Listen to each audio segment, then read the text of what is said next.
Hi, it's Florian. In this video I'm going to talk about why you have the feeling that you just can't get ahead.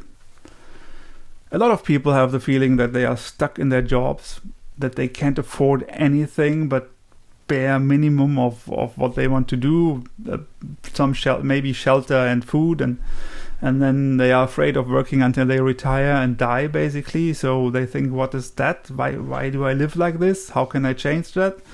And in this video I want to talk about the reasons why that actually is and why you are right to feel like that, because it's you might really be stuck and there are reasons for it, and give you a few hints on how you can solve it.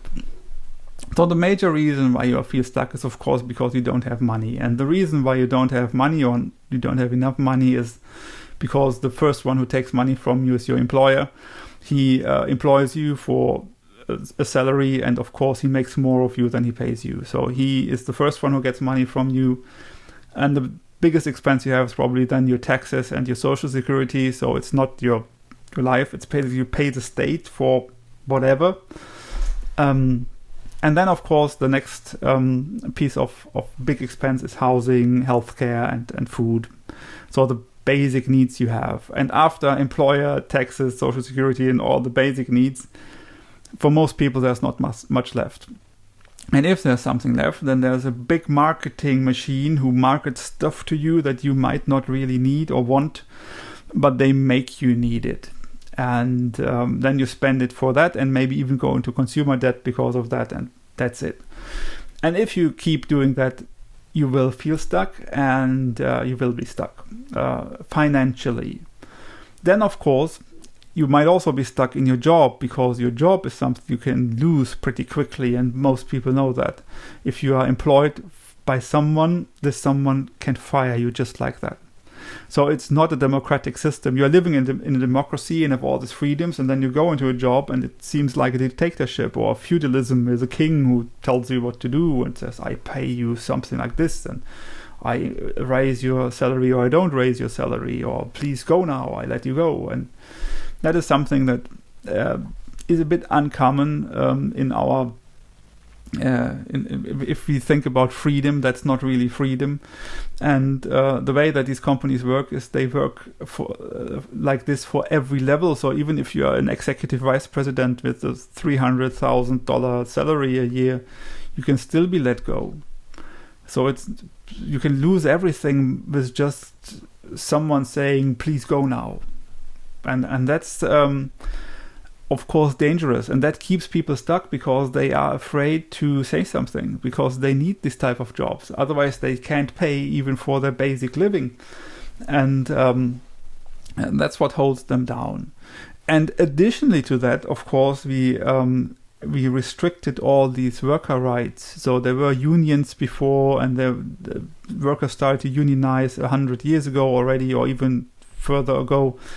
And all of that was driven back over time. So people thought, hey, we are not working in factories anymore. Why do we need all these unions? We have all that nice things now. Why should we unionize now? So just don't do that. So there was a lot of lobbyism to get rid of unions and restrict workers' rights. And this is something that of course plays into the part of why you can't get ahead, because it's cheaper for companies if they can control more. The next thing that actually is a problem is of course then the access to politics, but also to basic things like healthcare, lawyers, and so on. That is different for poor people, or normal people even, and rich people. So if you are rich, you can afford every lawyer, every healthcare. You can lobby for your company, for legislations, for regulations, for whatever. And most people can do that. And especially poor people have no one who lobbies for them, because there's no money you can make from it. And they also don't have money to do that. So you are basically a second or third class citizen. And citizens are not all equal.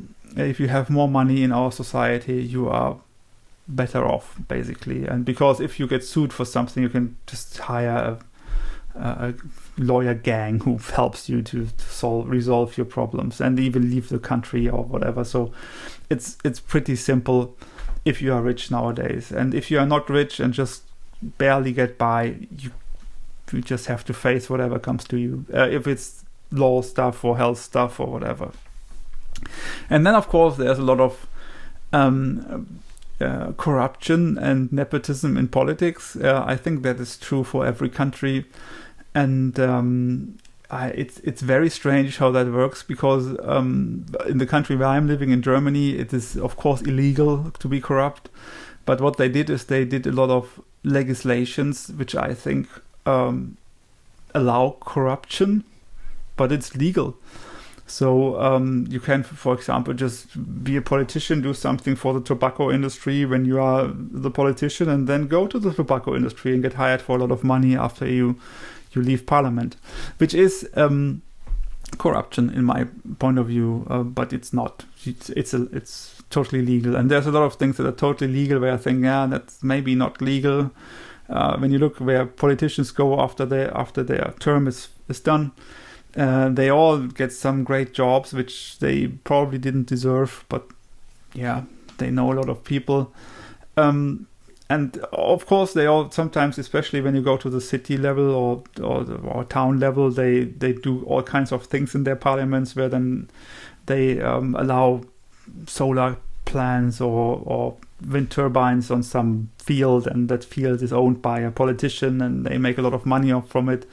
So there's this type of corruption, which is also not illegal because they voted for it, but it's not okay from my point of view. So politicians have their own thing, of course, which they also have advantages.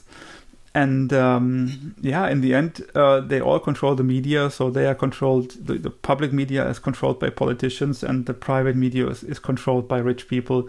So they in the end, they will also share information that keep people in the state which they are in right now, which is not, you're not dying, so they don't let you rot on the street or something like that. They just make sure that no matter what you do, you will not be able to leave the workforce before you retire. And that is basically why you feel stuck, because you will not leave the workforce before you retire. And the less you own, the better it is for them. Because the more you own, the more you can retract or retreat from the workforce. Which was actually something that they, one of the first arguments against unions was, if we pay people fairly, they don't need to work 6 days a week, but only 3 days a week, so we don't have enough employees. So that was it was a great argument against unions, and I think it's still the same. They just don't say it like this. And the question is now, what can you do? Because the system is pretty unfair. So what can you do? Should you start a revolution? Which probably doesn't work. So what can you do? And what I learned is that if something is unfair, it's simpler to benefit from it than to change it. So you just need to understand how the system is unfair, and then go to the side which benefits from the unfairness. Which is the most simple thing is getting into politics and trying to get elected into some state or country or whatever, city parliament, where you make money from other people who pay taxes. So you get the tax part basically, and maybe then also become pretty rich. When you look at politicians, they become pretty rich, and you always wonder why. And the second thing, of course, is if you want to do that slowly, you need to make sure that you don't spend more than you make, and you should spend much less. So ignore the marketing, ignore all the noise, ignore the media, ignore what politicians tell you, ignore everything. Just make sure that you save a bunch of your money and invest it into stocks, whatever, or housing or something like that. Because the moment that you have equity that makes money, you are the one who takes money from people.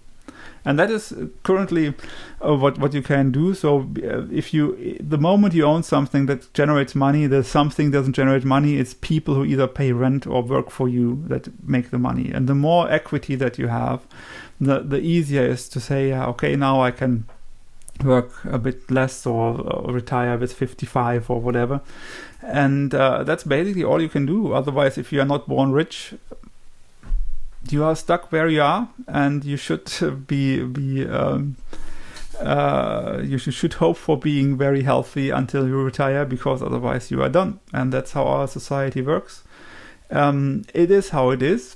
So if you want to get ahead, you need to live beyond your or below your means, or become a politician. I think there's no other real way to do that. The third one would be to start a business maybe and succeed, but if you don't succeed, it's also not a good idea.